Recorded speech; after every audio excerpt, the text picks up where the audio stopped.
Hey guys, and welcome to a different kind of video from your favorite space pirate, Dread Captain James. In today's video, we're talking about Starfield.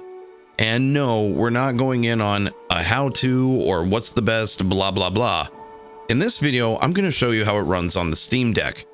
Lots of people have been asking to see it, so I figured we could jump in and figure out whether or not it's a feasible option for the spacefarer on the go, or if it's your main system, should you consider playing it at all there. So without any further ado, let's go ahead and jump in.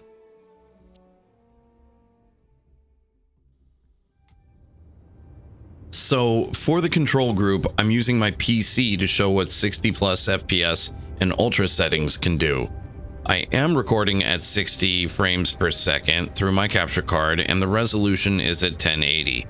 My system is a Ryzen 9 5900 and RTX 3070 Ti, 32 gigs of 4600 MHz RAM, and it's installed on an M.2 NVMe with read speeds up to 7500 megabits.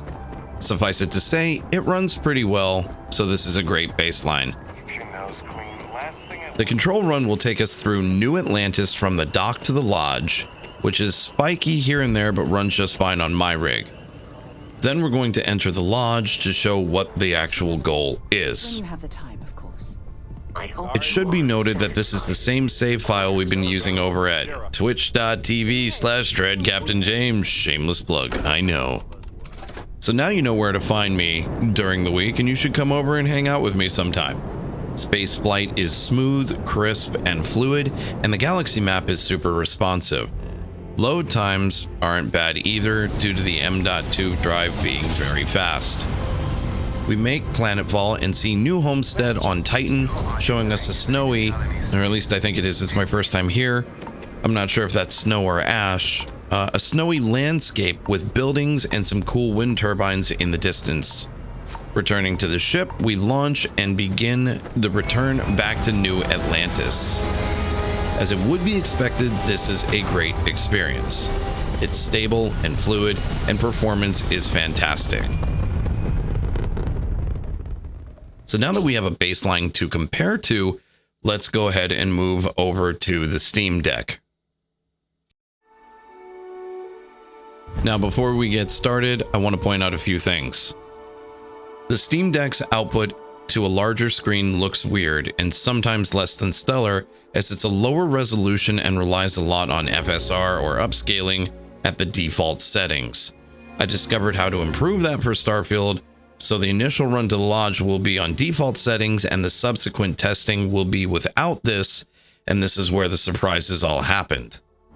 So running to the lodge, I noticed that the frame rate was much lower than our control. But we're in New Atlantis, so that's to be expected. I felt that it dropped way down into the 20s, but was still usable with controls not feeling sluggish. Ghosting and artifacts could be seen from the upscaling process, but that didn't surprise me on a much larger screen. Load times are a bit longer even with the game installed to the internal drive, but not insane.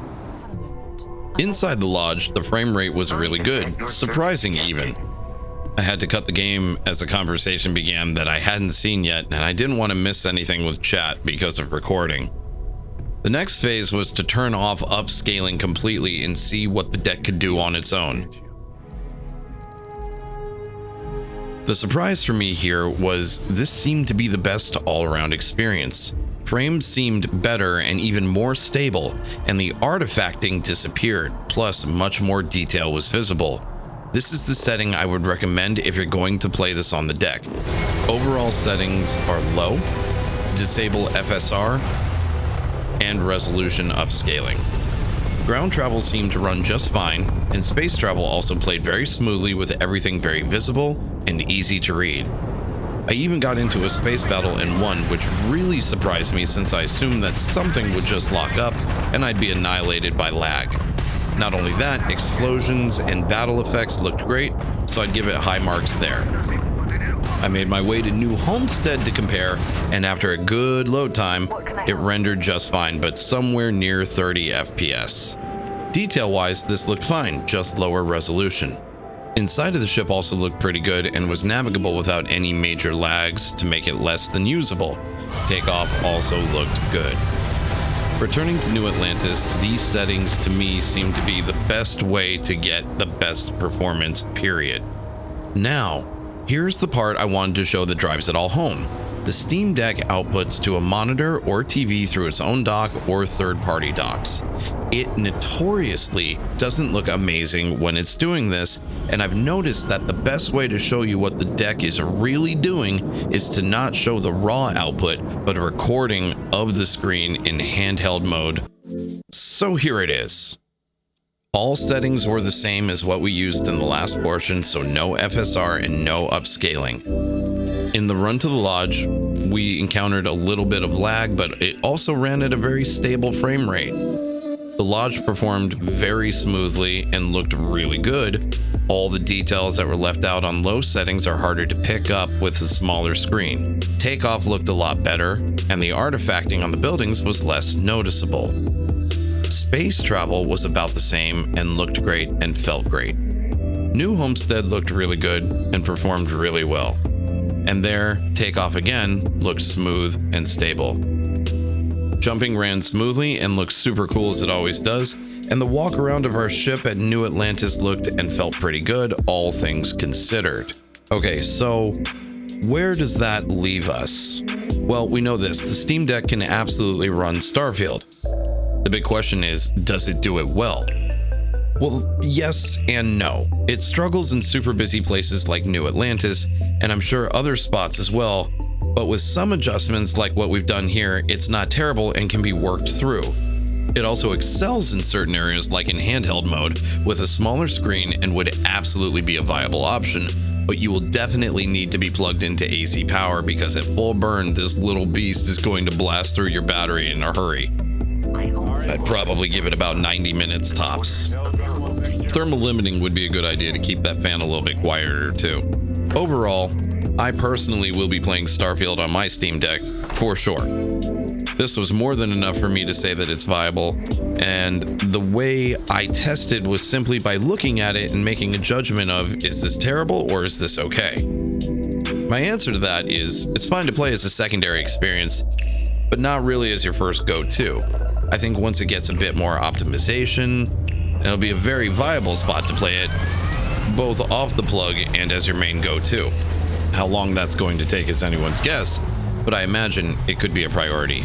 As I experience and play more on Steam Deck, if I notice other things that are necessary to mention, I will post updates. Okay, we did it. That's it. That's all I got. That's the entire thing. I hope you found this to be helpful, and I hope it helped you to figure out whether or not you should give Starfield a shot on your Steam Deck.